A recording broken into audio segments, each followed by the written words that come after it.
News India की team एक ऐसी जगह पर पहुंची जहां देश की महिलाओं के हौसले देखकर आप हैरान रह जाएंगे और ये सोचने पर मजबूर हो जाएंगे कि किस दरिंदे ने इनका ऐसा हाल किया, लेकिन फिर भी उनका हौसला आसमान छू रहा है। नमस्कार, मैं इमरान अंसारी।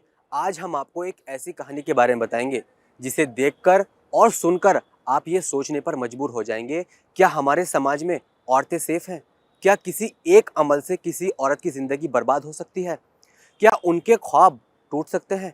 महिला दिवस के मौके पर हर न्यूज़ चैनल की सुर्खियाँ, हर अखबार की सुर्खियों में यही जिक्र होता है कि औरतें हमारे समाज का एक उभरता हुआ आईना है। क्या कभी हमने सोचा है कि ऐसी ही औरतों पर अटैक हो जाए तो उन एसिड अटैक से जूझ रही महिलाओं की ज़िंदगी कैसी है? चलिए आज हम अपनी कहानी के ज़रिए आपको उन्हीं महिलाओं से मुलाकात कराते हैं और जानते हैं उनका दर्द आखिर है क्या। देश में सख्त कानून है, कड़ी से कड़ी सजा है, तेजाब की बिक्री पर पाबंदियां हैं, धाराओं में भी बदलाव हुआ, लेकिन फिर भी एसिड अटैक जारी है। इसके बढ़ते मामलों को देखते हुए भले ही आईपीसी की धाराओं में परिवर्तन किया गया हो, लेकिन इस जघन्य अपराध को करने वाले अपराधियों में अभी भी कोई परिवर्तन नहीं हुआ है। अगर होता तो इन एसिड विक्टिम्स का ये हाल ना हुआ होता।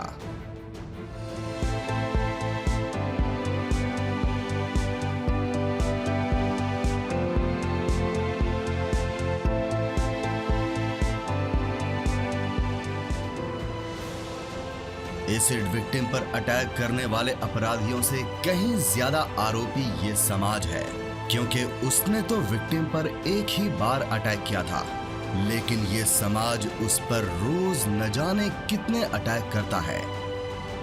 फैमिली वाले भी आते थे, मेरी चाची जो थी और मेरी ताई जी थी, सब रिश्तेदार आके बोलने लगे थे कि तुम कब तक करोगे, तुम माँ बाप तो हो नहीं, तुम तो चाची चाचा हो, ऐसा करो जहर का सुआ लगवा दो, मर जाएगी, बेकार हो गई है, तुम्हारे ऊपर बोझ बन गई है, बचपन से पालते आ रहे हो, ऐसा करो जहर का सुआ लगवा दो, काम खत्म हो जाएगा। अभी भी वो ऐसी बात करते हैं, अभी भी ऐसी कमेंट करते हैं कि इतनी सुंदर लड़की थी, इस तरीके से एसिड के किसी ने जला दिया और भद्दे भद्दे प्रकार का शादी कौन करेगा, और मतलब इसको जहर के इंजेक्शन लगवा देते और मतलब अब क्या ही जीने लायक बचा है इसमें, तो इस तरीके के कमेंट करते हैं। और मतलब अभी भी उस टाइम की बात करूँ तो मैं एम्बुलेंस से बाहर नहीं आई थी, लेकिन मेरे मोहल्ले वालों ने इतनी टिप्पणियां करनी स्टार्ट की थी, यहाँ तक कि मेरे रिश्तेदारों ने आना घर में छोड़ दिया था, मेरे जो दोस्त थे, मेरे जो पड़ोसी थे। मैं अटैक के बाद भी सोचती थी कि मैं बाहर जाऊंगी, थोड़ा बाहर टहलूंगी, तो घर वाले कहते थे बाहर जाओगी तो बाहर लोग तुमको देखेंगे, तुम्हारे ऊपर कमेंट करेंगे और मेरे को भी कुछ ना कुछ बोलेंगे,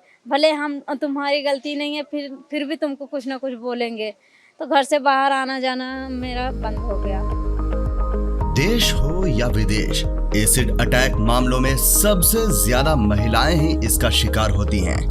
जब भी हम एसिड विक्टिम के बारे में सुनते हैं तो हमारे मन में एक ही सवाल आता है कि एसिड विक्टिम पर यह अटैक प्रेम प्रसंग के चलते ही हुआ होगा, लेकिन ऐसा बिल्कुल भी नहीं है। कई मामलों में तो विक्टिम्स के परिवार ने ही उस पर अटैक किया है। मेरे ऊपर अटैक 2008 में हुआ था और अटैक मेरी स्टेप मदर ने किया था। रीज़न ये था कि मैं बहुत छोटी थी, 2.5 साल की, और मेरा एक भाई है, वो 1 महीने का था, 1 सवा महीने का, तभी पापा ने दूसरी शादी कर ली, तो उनकी खुद की भी एक बेटी थी, तो कहीं ना कहीं उनके मन में ये था कि अगर ये बच्चे बड़े हो जाएंगे तो सब कुछ इनको मिल जाएगा, क्योंकि फैमिली में सब हमसे प्यार करते थे। मेरे ऊपर 2014 में एसिड अटैक हुआ था और मेरे ऊपर एक 55 साल के बूढ़े व्यक्ति ने एसिड अटैक किया था, और उस टाइम पे मेरी उम्र 15 साल थी। और एसिड अटैक करने का रीज़न ये था कि वो जो 55 साल के बुजुर्ग व्यक्ति थे वो मेरे साथ रिलेशन बनाना चाहते थे। मेरे 2016 में हुआ था अटैक, और मेरे भाई के दोस्त ने करवाया था, तो भाई से ही दुश्मनी थी और थोड़ा मतलब वो भाई से ही लड़ाई हुई थी कुछ काम के सिलसिले में, और उनका भी कुछ पर्सनल था भाई से ही, तो उसने मतलब भाई का भी एक्सीडेंट करा दिया था, तो भाई की सोच के ही मेरे ऊपर अटैक कर दिया। मेरे ऊपर अटैक मेरे कज़न ब्रदर ने करवाया था किसी से पैसे देके, और मैं उस टाइम पे 10th क्लास करके 11th स्टैंडर्ड में गई थी, और मैं वॉलीबॉल खेलती थी, और जब अटैक हुआ था तो वो मेरे घर के बहुत आसपास के ही एरिया में हुआ था, 100-200 मीटर डिस्टेंस पे। और जब मेरे ऊपर एसिड गिरा था तो मुझे नहीं पता था कि क्या हो रहा है, किसने किया है, क्या है, और वो बहुत पेनफुल कंडीशन था। समाज ने भले ही इन एसिड विक्टिम्स को अपने से अलग कर दिया हो, लेकिन इनके जिंदगी जीने का जुनून इन्हें घर में कैद नहीं कर सकता है, क्योंकि ये भी समाज का एक हिस्सा है।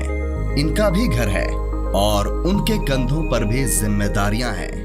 इनकी इन्हीं जिम्मेदारियों को पूरा करने का जिम्मा छांव फाउंडेशन ने उठाया है। आगरा और लखनऊ के बाद अब नोएडा में भी शिरोज कैफे इन एसिड विक्टिम्स को समाज में एक विशेष पहचान दिला रहा है। आप सोच सकते हैं कि शिरोज का नाम लेते ही मेरे मुंह पे एक स्माइल है, क्योंकि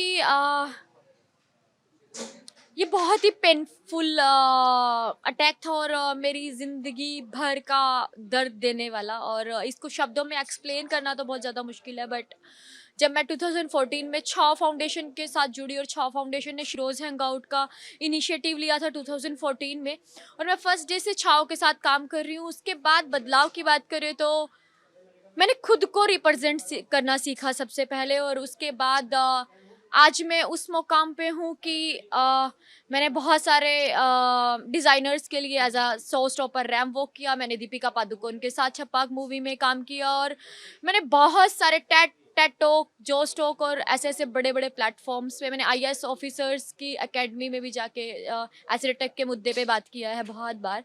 तो ये मेरे लिए एक बड़ा अचीवमेंट। नोएडा के शिरोज कैफे में काम कर एसिड अटैक सर्वाइवर ने दर्द का रोना रोने की जगह इसे जुनून में बदला। आज ये acid attack survivors she heroes यानी शिरोज कहलाने लगी हैं। दिल्ली NCR में भले ही आपने एक से एक कैफे देखे होंगे, लेकिन नोएडा के शिरोज कैफे को देख आप दंग रह जाएंगे। यहाँ का खाना खाने और यहाँ के एम्बियंस को देखकर आप इसे चलाने वालों के हौसले को सलाम किए बगैर नहीं रह पाएंगे, क्योंकि इनका हौसला अब लोगों का दिल जीत रहा है और समाज को एक संदेश दे रहा है कि हम भी समाज का एक हिस्सा हैं, हमें भी जीने का अधिकार है। मेरे को इस कैफे में इसलिए बहुत अच्छा लगता है बिकॉज जो दीदी हैं यहाँ पे, दोनों अंशु दीदी और बाकी जितनी दीदी हैं, इनके साथ मेरा रिलेशनशिप ऐसा बन गया है जैसे फैमिली। सो मैं एवरी डे इनके पास आती हूँ, हाय हेलो गप्पे मारते हैं हम। आज तो मैंने अपने बच्चे का बर्थडे भी यहाँ पे सेलिब्रेट किया था फॉर अ चेंज। मतलब मेरे बच्चे का बर्थडे कुछ रीजंस की वजह से हर हफ्ते डिले हो रहा था, लेकिन आज मैंने अपना वेन्यू नहीं चेंज किया, मैंने यहीं करना था। तो मैंने दीदी वगैरह की वजह से ही यहाँ पर अपने बच्चे का बर्थडे किया है। इन लड़कियों जो सफरर्स हैं, इन्होंने कैसे अपने आप को स्टैंड किया है, कैसे और आगे एक समाज को एक मैसेज दी है, बल्कि समाज ने इनके लिए कुछ नहीं किया है।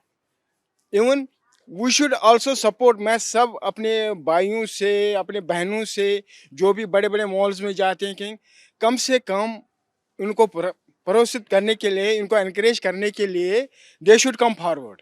पहली बार आया तो मैं बड़ा प्रोत्साहित हुआ, एनकरेज हुआ कि जब मैंने देखा जो एसिड विक्टिम्स ये थी, वो लोग कैसे लोगों को सर्व कर रही हैं। तो हम लोगों के साथ साथ दूसरों हम लोगों को इनको प्रोत्साहन देना चाहिए, उनको प्रेरित करना चाहिए, क्योंकि ये चीज़ किसी के साथ भी हो सकती है। और इनफैक्ट अगर हम जो आजकल दूसरे कैफ़ेज़ में जाते हैं, मुझे लगता है कि हमें यहाँ पे ज़रूर आना चाहिए, और मेरे साथ और भी जितने हमारे युवा के लोग हैं, they should come and encourage these people. Actually यहाँ हमारे पास में जिम भी है, तो हमें एकदम से वर्कआउट करने के टाइम प्री वर्कआउट वगैरह मिल जाता है, कुछ मील खानी हो। और दूसरी बात, यहाँ का जो बिहेवियर है वो बहुत अच्छा है। क्लाइंट को पहले तो ये आराम से बैठने के लिए कहते हैं, हमेशा यहाँ स्पेस काफ़ी है। और दूसरा, इनको अगर इन केस अगर आपकी लाइफ में ऐसा हो जाए, जैसे कुछ लोग रहते हैं, अगर ऐसा एसिड वगैरह वाला केस हो जाए तो उनको मूव ऑन नहीं करना चाहिए। दरअसल नोएडा के सेक्टर 21A नोएडा स्टेडियम में इस कैफे को 7 एसिड अटैक सर्वाइवर लड़कियां चला रही हैं। शिरोज कैफे के लिए नोएडा स्टेडियम में नोएडा अथॉरिटी ने जगह दी और छांव फाउंडेशन ने इन लड़कियों की मदद की।